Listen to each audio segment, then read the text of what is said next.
So, AMP number 9. We're going to have 10 podcasts done by the end of this week. Dude, that's awesome. You Time know what I mean? has flown by. Yeah, man. Hitting number 10. We had Jake on. Those are going to be awesome. Those are going to lead to some other future ones that are going to be just as awesome. I love Jake's bullets. Like, Jake's bullets this week were like, they were super simple. Like, it was, we've had some other, the other ones where folks were just kind of, they were intense. You know what I mean? And then Jake came in. He was like Cool Hand Luke, man. It's just like super smooth. It's just like, hey, this is just stuff, man. Yeah, humble, humility, just eating banana slugs. That's my man. That's all there is to it. So I don't know if you noticed, but I'm out here in the garage, and I've been podcasting from my weight bench, my newly delivered weight bench. And again, I'm not trying to like split hairs here, man, but you haven't benched at all. Since we've been podcasting, no. The one complaint I have about it is just a little chilly out here in the garage, but I had to do it because the family needed the room I normally podcast in. They were eating dinner rather late tonight, and you have to be flexible. So, see, if you had a whoopee, you'd be warmer. That's right. That's right. So, everything got delivered this week. The UPS man doesn't hate me, and I think that's because I was there most of the time, like working outside when he would show up, and I would help him offload stuff. But arriving this week, I got 230 pounds of bumper plates, a power rack, 45-pound bar. I've got rubber dumbbells, hex dumbbells from 35s on down, kettlebells. I'm good to go. You aren't making any friends with the mailman. So I've been outside working on the shed out back, shingled the shed, and so just to rewind a little bit on that. Last year, my grandfather, who's like 95 years old, don't quote me on that, he's up there. He built this shed about 10 years ago for an uncle of mine, and my uncle couldn't use it, so he just started storing stuff in there. Well, he mentioned it to another uncle, hey, if Pat wants this shed, he can have it. So little did he know I would go, yeah, I'll take it. And then it was all about, how are we going to move this shed about an hour and a half north of my grandfather's property. So it was a long process. We thought it would take a week. It took a year, but we basically cut it down into pieces. We took the roof off. We took every shingle off individually, saved every piece, and moved it all piece by piece up to where I live, up here in Matthews County, and put it back together. And I've just been working on it ever since. Now the rain and everything has kind of stopped me from doing it. Getting a lot of progress on it, but finally put the last shingle on it the other day. Just a couple little things I got to do to it, but it's a 10 by 14 shed that we moved via the bed of F-150s. Nice. Yeah, all the way up here. So that's what I was doing when the mailman was arriving with the weight equipment, and man, I love it. I love this. I love my new gym. I've worked out in about 3 or 4 times so far. And man, I just love having a place to go to PT. When I was in training, I was doing 40 hours at the training center and able to PT every day at the training center. I was concerned when I moved back to a 52-hour work week, which is essentially working 10 days a month and off 20 days a month. They're 24-hour shifts, that about a third of my PT would be kind of compromised. And I've been doing so good with it, I just didn't want that to happen. So I was willing to drop $1,000 to make sure that I had my own home gym. So I've got the bare minimums here, but it's everything I could possibly need. And so I know you were saying on the last off the cuff that you wanted to talk a little bit about my, that I mentioned I did the 10 things I learned about fitness. What did I call it? Hold on. The 10 things, what working out in 2018 taught me. The 10 things, let's see, how do I rephrase that? The blog post that I made was what working out in 2018 has taught me. So it's the 10 things that I learned about working out last year, that I'm still applying.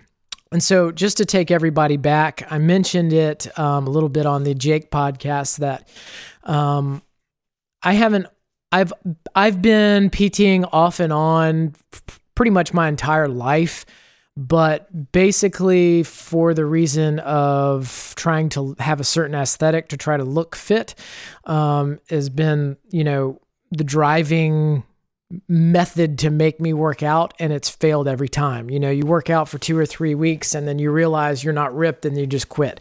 And then, you let yourself get a little out of control, and then you do for 2-3 weeks and then you just quit because it's just not working. So, back 2 years ago, I think it was 2 years ago last week, was the anniversary of me being hit by the dump truck. And that was life altering, both physically and spiritually. But after that accident, being nailed by the dump truck, having severe concussions and broken hand and things like that, I basically was sedentary for a long period of time, put on a little bit of weight. And I was not very happy about it. Got up to a little over 200, which is the heaviest I've ever been. I'm 5'10", so 200 on my frame does sit pretty heavy. My face gets pretty round at 200. So, and back when we were hanging out back in Virginia Beach, I was probably sitting at around 185. So not too much more, but I'm down to 175 now. But what ended up happening was not necessarily, saying I need to drop weight. I need to do, it was a mental thing for me, man. I felt like I reached really rock bottom mentally, and I didn't know it was the PTSD until I was diagnosed with that month or so, 2 months ago. I didn't I didn't really realize what I was trying to overcome by increasing fitness and exercise in my life. I just knew that I had some mental problems and some emotional problems that I was trying to take care of, and I was trying to hit it from every single angle with changing my diet, with working out, with trying to get more sleep, with trying to make sure I'm putting the right information in my head, getting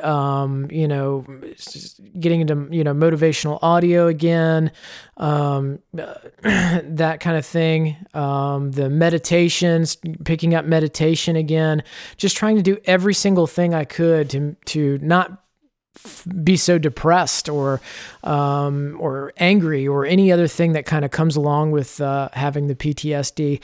And my PTSD comes from a lot of different areas, for all the way stemming back to childhood, to the job, and then to also being hit by the truck, greatly affected it with brain injury. And actually we talked about it, I think on the first podcast, that a lot of people who may have underlying PTSD are able to control it until they have some kind of brain injury, like you or I have had. And then at that point, it's as if the body's just said, I'm done. I can't handle this anymore, just because of being whacked. So I don't know exactly what the catalyst was, but I felt like I was hitting rock bottom, just about a year ago. And I really don't know how to describe rock bottom. It's just not being able to control feelings and emotions and things like that. And total avoidance, trying to avoid everything and everybody and not being happy doing anything. And just deciding this is not how I want to live. I want to have some joy in my life, and just forcing myself to get up and do. And so one of the big things I decided to do was start working out. And I've worked out every day since. So this has been going on 10 months, something like that. So I dropped from 200 to 175. I'm staying at 175 because I didn't want to lose anymore. And I've been sitting at 175, 176, 174 for about, 3 months now. So just not changing. Now my composition is changing. I'm putting on a lot more muscle, losing fat, cutting, but not actually dropping weight on the scale. So in 2018, once I got started, it was a real slow process. But basically I decided that a number of things I want to go over in my list, my bulleted list here. But let me just tell you before we get there, some of the highlighted peaks that I got to with my PTing. One of my big ones was I decided, I don't know, about 3-4 months deep into PTing every day, that I was going to try to do some challenges and see just how far I've gone. So when I started, I was getting kind of worn out at, getting me to do 22 push-ups in a row was difficult. Not undoable, but it was like, okay, I'm going to do 22 today and I'm not doing any more. At about 3 to 4 months deep, I decided I was going to try to do more than 1,000 push-ups in a day. And I did 1,010 in one day, because once you get to 1,000, why stop? So do I recommend doing that for anyone? No, I don't. It was just, how far can Patrick push Patrick? And it took all day long. It took waking up early in the morning and going to bed late at night and just dropping sets all day long. But in one day, I dropped 1,010 push-ups. Nice. So that was one of my big ones. And then I moved on to another push-up record for me, which was 500 in an hour. Pull-ups, I wanted to break 100 in a day. I ended up doing 112 in one day. I ended up doing 70 pull-ups in under an hour.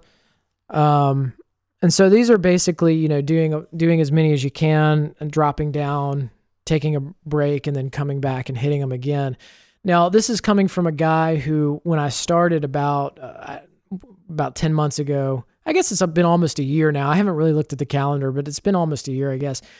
When I first got started, I could do like 2.5 real pull-ups. So to go from 2.5, 3 pull-ups, and suffer through those to doing 112 in one day, is quite an event for me. Yeah, that's a leap, man. And then, so I didn't start running in the beginning. It took me a while to add that into my workouts, just trying to run, because I hate running. But listening to guys like David Goggins, and we talk about him all the time, you got to double down on your weaknesses. You don't just always do what you're strong at. And, that's one of the reasons I really started to like pull-ups a whole lot, was because I knew how far I was coming with them, to go from like 3 pull-ups to 112 in one day. But I remember the first time I put on running shoes, I told my wife, I said, I'm going to go out and do something crazy. She said, what are you going to do now? I said, I'm going to go for a run. She goes, okay. So I put on my running shoes, went out and ran 1.5 miles. It was just 1.5 miles, man, but I ran it and I didn't stop. And I don't think I'd ever felt that was the first sense of pride in working out or exercising for me within the year. The first time I felt like, holy cow, look at what I'm doing. And it doesn't sound like much, but when you take a guy who hates running, who was sedentary for a long period of time with, severe concussions, and just didn't have the mental state to force himself to go out and run, to go from nothing to 1.5 miles. When I was done, I was so proud that I almost had tears coming down from my eyes. Oh, as you should be, no doubt. So by the most that I did, and I'm working up to trying to do a marathon, but I'm up to 5 miles. I could probably do 6 miles at a time right about now. If I really, really wanted to push it, I'm sure I could probably do a half to a full marathon right now, but it would be all about, mental strength, and not necessarily that I'm conditioned to do it. You know what I'm saying? Kind of like what Ayla did. No, I agree with you.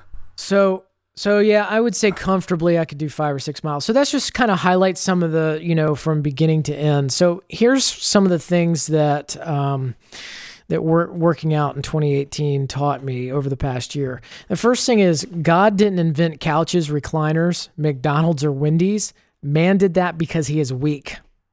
He didn't, but he did invent you and your 2 working arms and legs. So get at it. So here's the thing about that, man. The first step to working out is freaking do it. Do it. Get out there and do it. We spend so much time looking for what the best way to do this is, or what the best way to, what the best way to lift weights is, or what the best way to learn to run is, or, and you always trying to wait for the right time to do it, or there's always an excuse. And really just put one foot forward. Just go out there and just start. And don't care what you look like, and don't care if you look weak, and don't care if you look like you can't run a mile. You got to go, you got to start. And that goes for not just working out, but everything in life. Like this podcast. When we started episode 1, did we know exactly where it was going to go? Hell, we're on episode number 9. Do we know where it's going to go? No. You can't always plan everything in advance and and decide that you're not going to execute until the plan is 100%. You've got to just go and do it. So that would be my number 1. I agree with what you're saying. Just go do it. That's kind of where my wife and I are at. I mean, obviously, I don't look like I'm in bad shape. It's hard for me to do. But the one thing I thought was really cool is I always think that I can't run a long way, and then I always can. Yeah. And I'm not even trying to be slightly sarcastic. It's just like, oh man, I can't run a mile, ball, and then all of a sudden I'm a mile in, and I'm like, that wasn't that hard. So what I did, trying to do something different. And so what I do for my warm-up now is I get on the treadmill. I go stretch first. I have to stretch. But I get on the treadmill. I turn it all the way up to 10 on the incline, and then I run at about 8.5 miles an hour or the 8.5 speed on there. It's about as fast as I can get my legs to go, and I run straight uphill for half a mile, and that's my warm-up. There you go. And before I went to the gym, I hadn't ran. I ran one time in 3 years, and that was I took my dog for a walk, and I wanted to see if I could beat him in a race. Did you? I did. No. I can't beat my Schnauzer in a race, but I absolutely destroy my Basset Hound. So one of the big things, and this isn't necessarily an item on my list. I realized that for me to start working out, it had to do nothing with aesthetics. It has nothing to do with how I look. It's all about setting a goal and achieving it. And that it's all the mental side. That's why I work out. First of all, you've got the dopamine drive, the serotonin drive that comes from being physical, from doing fitness and exercising activities. But for me, that's only 20% of the game. The 80% of the game that actually gives me the biggest dopamine kick is to say, damn it, I'm going to do 1,000 push-ups today and freaking achieve it. It's about setting these micro goals that you can achieve, and saying, well, I'm going to do a 200-pound bench press and I'm just going to do it once, but I'm going to do it before the end of the day, and you just do it, and of course you have to work on your goals being successive. You can't, or else you hurt yourself. But for me, it's not about losing weight, building muscle. It's about saying, I'm going to do something and then doing it. It's all about the discipline and then adding consistency to the discipline. Well, that's one thing I haven't ever had to deal with is the aesthetic portion of it. Is I've been the same size person from the time I was 18 until now, and I've fluctuated. I've got up to like 148 was the most I've ever weighed. I quit dipping over the summer, and I gained 18 pounds in 10 days. Wow. And I wasn't fat. Right. I mean, I was like all on my shoulders. It was weird. It was all water weight. But I've been the same person since I was 17, 18 years old. Same size, same weight. The only difference is I have a beard and tattoos now. And so for me, it's never been I'm already pretty ripped. And I'm not trying to be sarcastic. It's just one of those things. This is one of the few times where I'm not being an asshole. I've never understood it. So I always just got sick of going to the gym is because it's like, man, it's fucking heavy. I'm tired of picking this heavy shit up. Well, I've always had, since I was a kid, I guess baby fat is what you would call it. And now I'm 37 years old and I've still got baby fat, and it's really not acceptable. You do look like a 37-year-old baby, I will agree. Balding. Going back to where you started, man. You got to start somewhere. That's right. So number 2 on my list of things that I learned about working out last year or during this past year is This one I credit to David Goggins again. Your mind wants you to give up when your body has only given 40%. When I heard him say that for the first time, that was huge to me. And basically, so once again, whenever you set a goal and your brain is telling you, that goal is just a little bit too much, maybe you should back off, you've still got so much more to give. When you want to quit, you've still got 60% left to give. I love that. And I take that as my own personal philosophy. And all of the recruits will tell you that's my favorite thing to throw at them, that if they want to quit, they've only given me 40%. You know what I can't figure out is that we all know that our brain wants to talk us out of doing hard shit. Yeah. But nobody knows why. It's to save energy. So the brain uses up a ton of energy within the body, so glucose and oxygen to keep it running. And so it thinks that it needs to hold that on reserve. So it's kind of I feel like you just need to tell your brain to knock it off. Right, exactly. It's kind of a defense mechanism for itself to maintain its energy levels. But here's the thing, you're not always in a survival situation unless you're Jake Newton. So yeah, Jake just lives survival all day. Like if you go into his house, he'll start a fire in his kitchen just to stay warm. What are we having for dinner? I don't know. I got to start this fire on the kitchen counter first. He's like, I just snared a quail, sweetheart. We're eating her raw. And you're like, well, I was going to make spaghetti, but all right. So one of the things that I forced myself to do very early when I started working out was I would set a mental goal. And sometimes a lot of times I would write it down to say, all right, well, I'm going to run 3 miles or something like that. And inevitably, when you get to that 2 mile, 2.5 mile mark, your brain goes, maybe you push it a little far. You're probably going to hurt yourself. Pack her in. Yeah, to stop that voice, I told myself that, look, brain, look, mind, anytime you try to tell me that I'm not going to meet the goal that we've set before we start, I'm going to make it harder. So we're not only going to achieve that 3 miles, we're going to go an extra half mile. And then I started doing it and following through and having the discipline to follow through. So I set a goal to go 3 miles.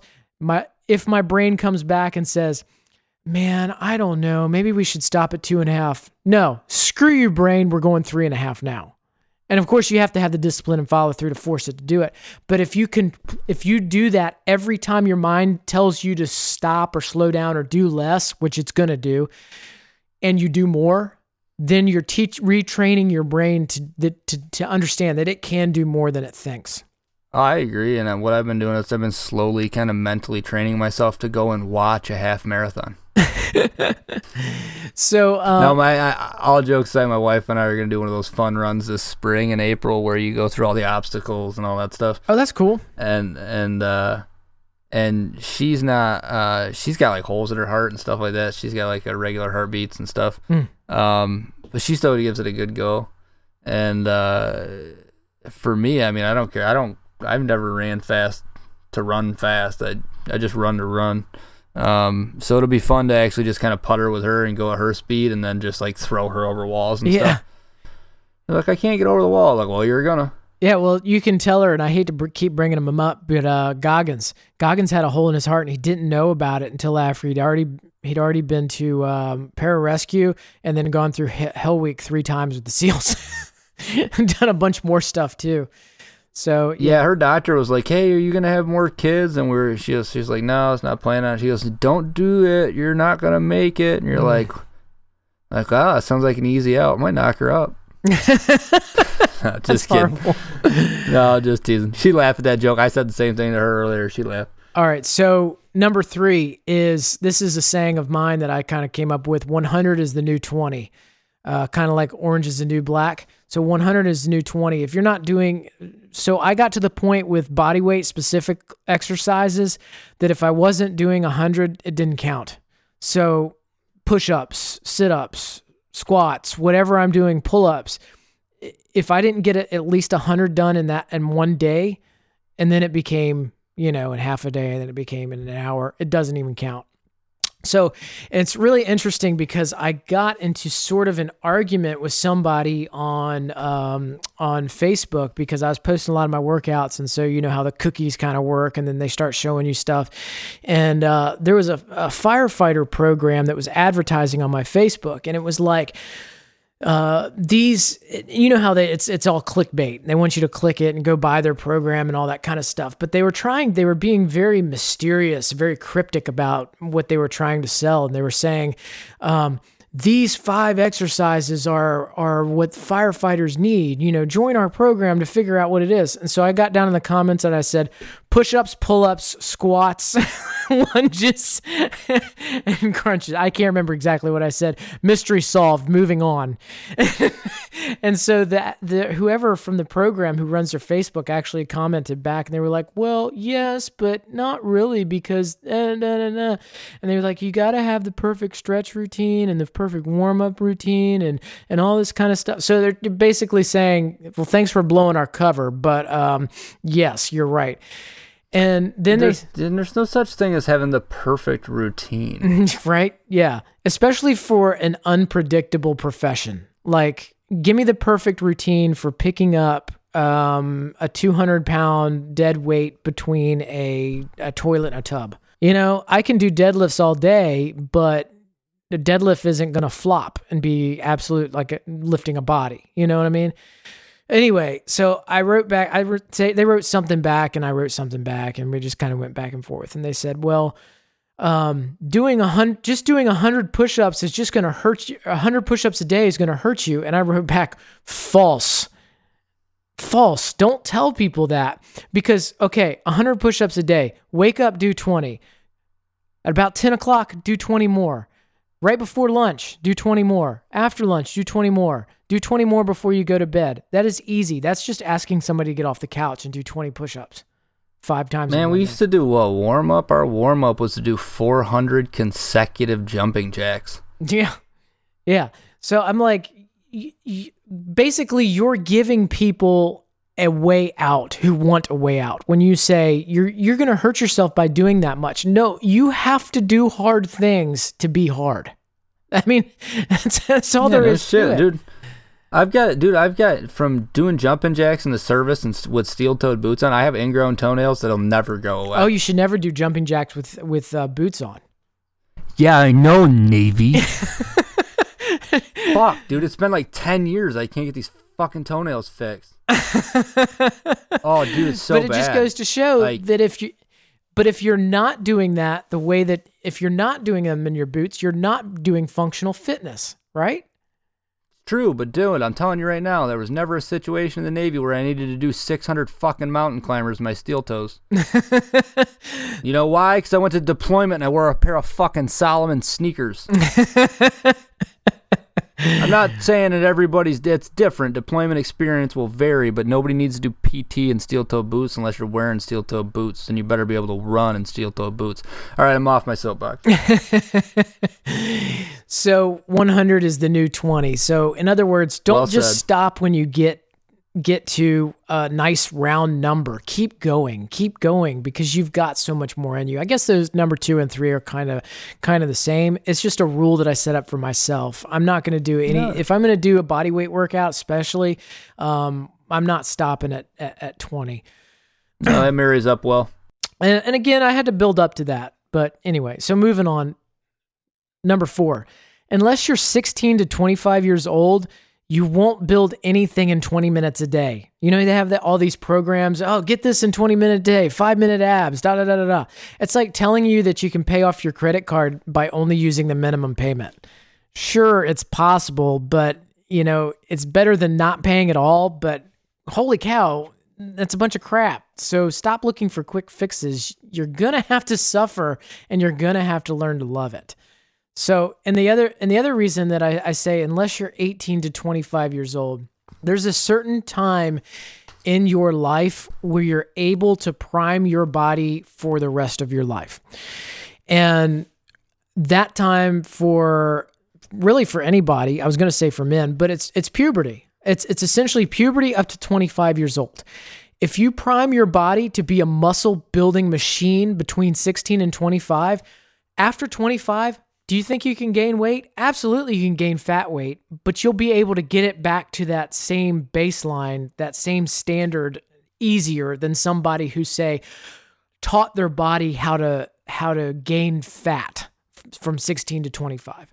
So if you're during that period and you're just gaining weight and gaining weight and gaining fat weight, you can become muscular when you become an adult. It's just going to be harder. Now, if you taught your body how to build muscle when you get older, you can get fat, but you can drop does that make sense? That makes sense. It's all in how you've taught your body to metabolize, to catabolize, and to build muscle and burn fat. All right, I hear what you're saying. I've always kind of fallen into the category of what they would call a hard gainer, which is a fancy and nice way of saying a no gainer. Yeah. So I'm curious to see what would have happened if I were in a better place in my teenage years, because I was really busy drinking and smoking. And then I was in the Navy, which is a lot like being in a club for people that like to drink and smoke. So I'm curious to see what the difference would have been, but now I find that it's almost impossible for me to gain muscle mass because my body's just like, well, we've never done that and we're not gonna. Yeah, and so that's why I think that those ages are like the pivotal, and really I don't have science to back this up. I mean, I should have... I don't disagree, though. I should have started this episode by saying, hey, I'm not a physical trainer. This is what works for me, and these are some of the things that I've noticed. And one of the things that I've noticed is that period of 16 to 25 it's absolutely pivotal for teaching your body what you want it to do. Now, if you can teach it, I want you to be really athletic. You can teach it, I want you to be really fat and lazy. And that's going to kind of carry on for the rest of your life. Can you change that? Absolutely. It just becomes more difficult as you age. And there's a number of reasons for that. I pause there. There's more than just physical reasons for that. There's mental reasons for that too. Because as you get older, your stress builds up from life stress. And stress also impedes your ability to drop fat and build muscle. Oh, I agree. So 16 to 25, that's the only time your 5-minute abs thing is actually going to work. After that, you're going to have to put in some hard work. You're going to have to learn to suffer and love it. Number 5, don't listen to anyone unless you're paying them to train you or you are specifically asking a professional. That includes me. Don't listen to me.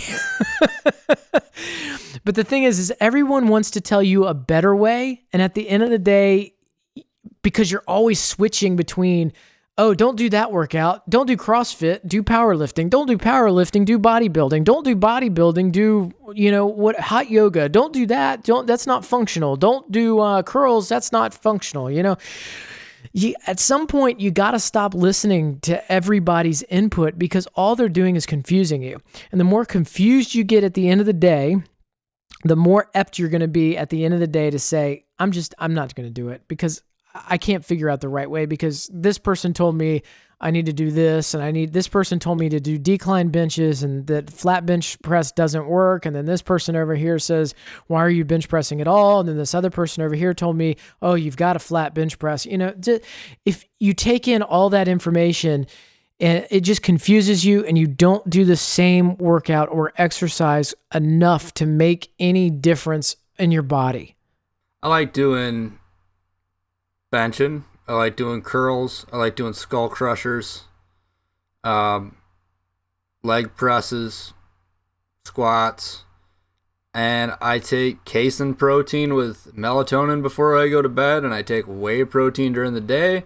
I eat my 3 square meals, and I eat 3 protein bars every day, and I know that my body can process about 25 grams protein in an hour. So every hour and a half to 2 hours, more protein. So are you trying to make any kind of changes in your body or just trying to help it heal, really?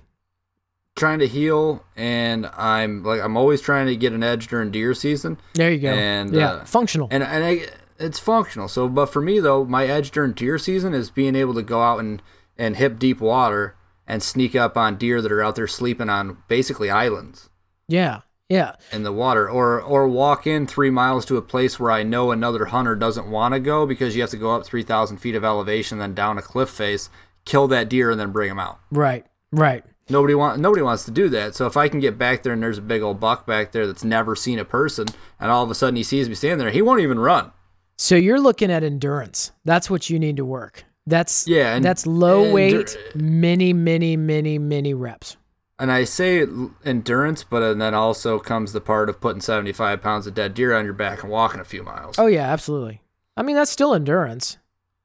But anyway, so the point I'm trying to make with that last one is that what's really important, it's not so much important as what you do, as long as you're doing it safely. And what I mean by that is when you're doing these workouts, that you're actually doing them in a safe manner. Discipline and consistency is more important than anything else. I agree. So what I do, and this is just what I do. This isn't what you have to do. This is what I've found works for me. I have Monday is pull day, so back day. Tuesday is push day, so chest day. Wednesday is legs and arms day, so squats and curls and triceps and shoulder presses on Wednesday. Then I repeat. So Thursday is again pull day. So that's pull-ups, rows, things like that. Friday, we're repeating, push day. So we got, push-ups, bench presses, incline bench presses, decline bench presses. I'll even throw in some dips. Shoulder presses, this one here? You could throw that in push day. That's fine. But I do. No, I'm asking. That's a shoulder press. Yeah. So yeah, shoulder press. So I usually throw that in my arms day. But you could, wherever you want to kind of put that. So by Saturday, I've repeated I've cycled through each body part twice. And then Sunday, I do active recovery. So Sunday, I'll either, do some kettlebells, some light kettlebells, or I will go on a long ruck or hike. And that's my recovery day. And, a lot of people say, well, do you ever have a day where you just take the whole day off and do nothing? Not usually, because if I have a day like that, I'm going to devote it to stretching, and my body usually needs it. My body needs a lot of stretching. So I usually do that also. I probably should take you through a little bit of my daily routine, but I'll do that kind of closer to the end. But I do 2 stretching sessions a day, morning and at night. I don't stretch before I start my workout. I do a warm-up, which is kind of uses some ballistic stretching, because if I'm getting ready to lift weight, it's a contraction of the muscle. So you need to tell it that this is what if you tell it we're going to stretch, it's kind of, you're telling the muscle the wrong thing. See what I'm saying? So that's kind of where I am with that. I might do some light stretching after lifting weights, but usually I do it in the morning, about 10 minutes in the morning, 10 minutes at night. So yeah, so I hit everything. And so I also throw some cardio in there on my legs and arms days, I do sprints. So that's 2 times a week I'm doing sprints. And then, no, I'm sorry, on my push days I do sprints. And then on my leg days I do longer runs. And a longer run is anything longer than a mile and a half. That sounds pretty solid though. For me, it's all about the discipline and the consistency. It's about hitting those things every single week twice. And I don't have to hit them from the same direction all of those days. And actually what I do for the first Monday through Wednesday is I do more weight, less reps. So I'm working on strength. And then on Thursday through Saturday, I do a little bit less weight, more reps. So in the 6 to 15 rep range. So I'm working on hypertrophy. So number 6, like I was just saying, no days off, only rotational healthy living. So like I was saying, I never work the same group within 3 days. And I may take 1 day off every couple of months, but usually it's like in a situation where like I'm sick, and your body will force you to have to take some days off. So those things kind of happen naturally, and I let them happen naturally. But any recovery days, which I do at least 1 or 2 a week, I spend actually doing something, going for a walk or spending the day stretching, doing things like that. No, I agree. You got to listen to your body. I listened to mine, and I took a 3-year rest. Your body said, yeah. And I mean, I was really listening. I love that joke. It's one of my favorite ones to tell the people. And I have, friends like you and Ayla Chase that are just like hyper vigilant about their fitness. And I'm like, yeah, well, I eat Swiss cake rolls before I go to bed. And the thing about it that's so ridiculous, Paz, like I can eat a case of Swiss cake rolls before I go to bed, wake up, have lost weight, and then be in better shape the next day. And I just totally waste it. Damn it. I just cried a single tear.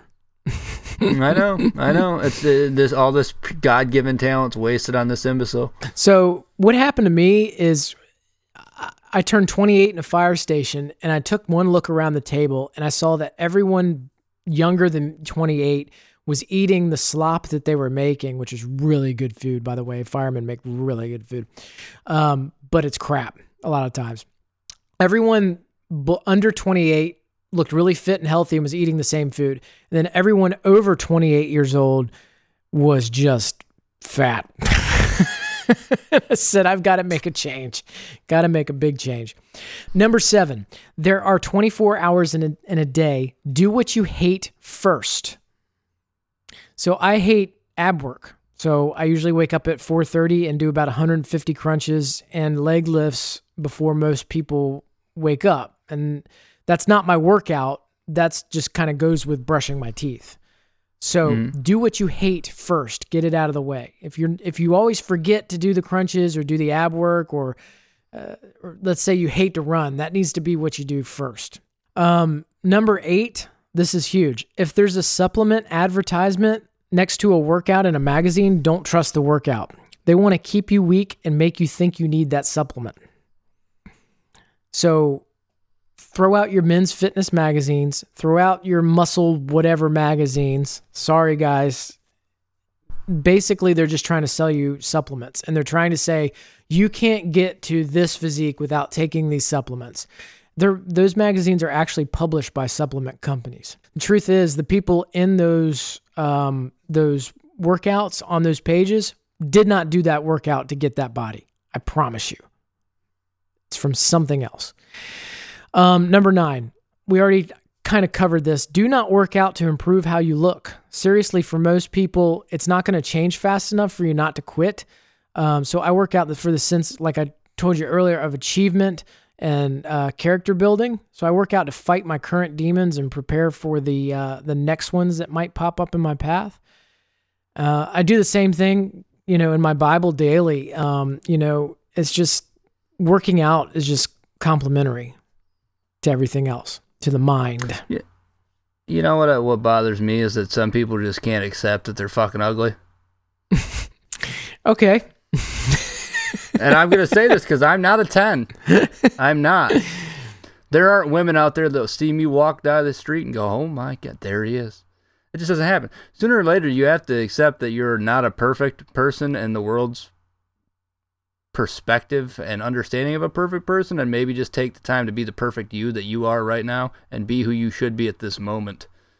Yeah, absolutely. And you can always be fitter, you can always do more, but you're not the expectation to walk into the gym and 6 weeks later walking out as a Matthew fucking McConaughey is just outrageous. Well, and take some of these actors that go into, like, say, Marvel comic roles. I mean, because they're notoriously super, super fit, and yes, off screen, the actors tend to be pretty fit looking, but they don't even look 50% of what they look like when they're actually in the movie, in the role.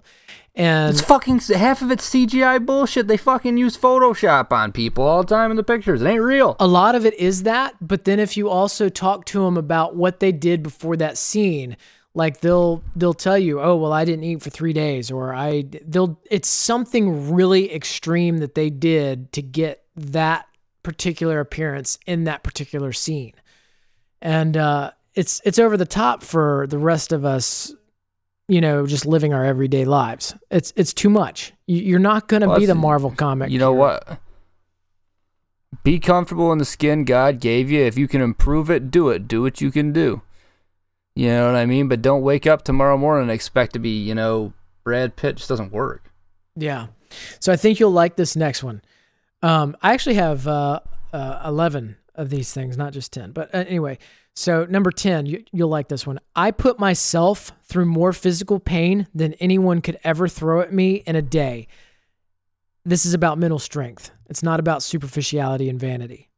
So when I I agree with that. When I walk away from my workout and people want to, act some kind of way towards me and be ugly people, I can handle it. You can't throw anything at me that's harder than the workout I just did. I like it. I dig that super hard. So, and it also goes along with what we were talking about with Jake, having that sense of controlled suffering. That if you know that you can put your body through, you can control your suffering, then nobody else can control your suffering. That's why I love hunting so much, and that's why I'm loving getting back in the gym right now, because it hurts. It hurts, man.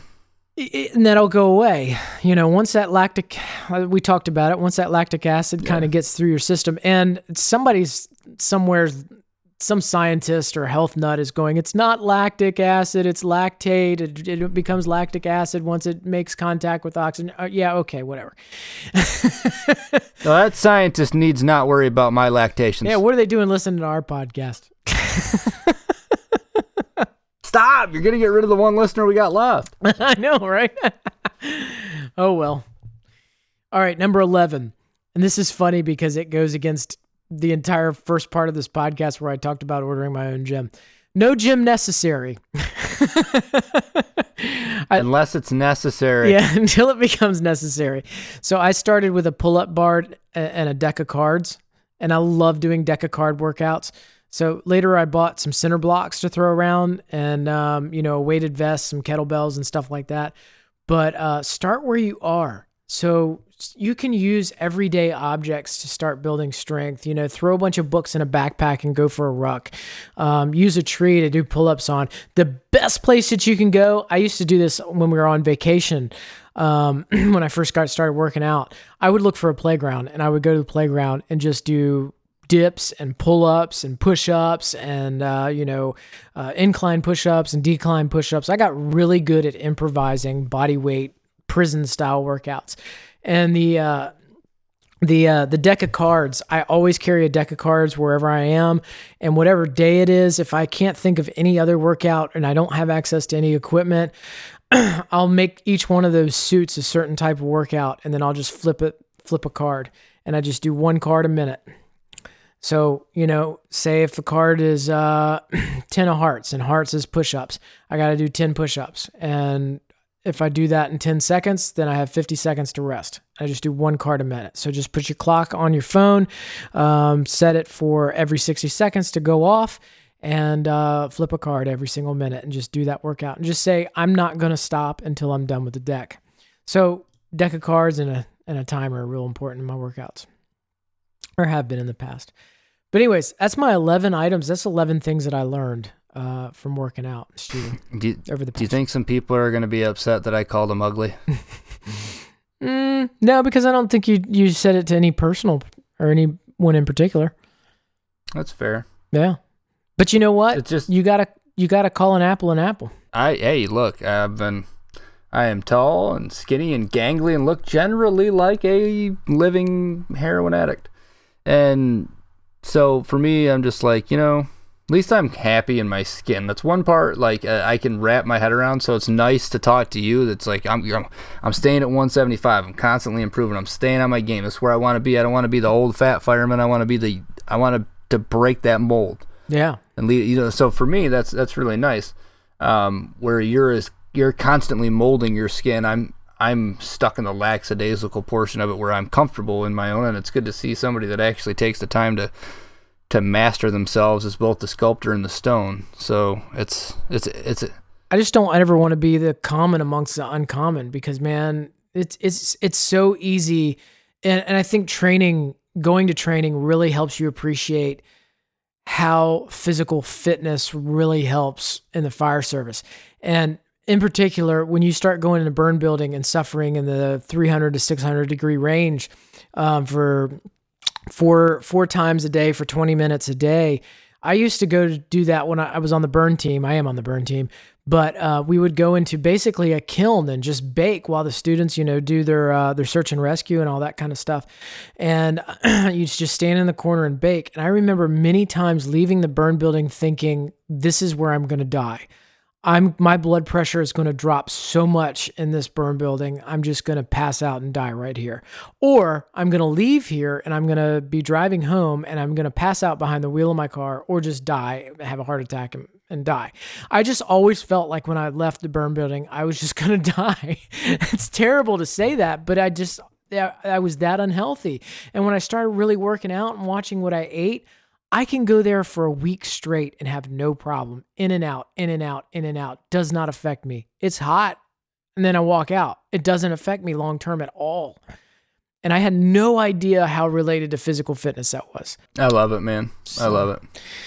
Well, thanks for listening to me harp on about my 11 rules for working out. Thanks for sharing, brother. I learned a ton. Yeah. Until next week, my friend.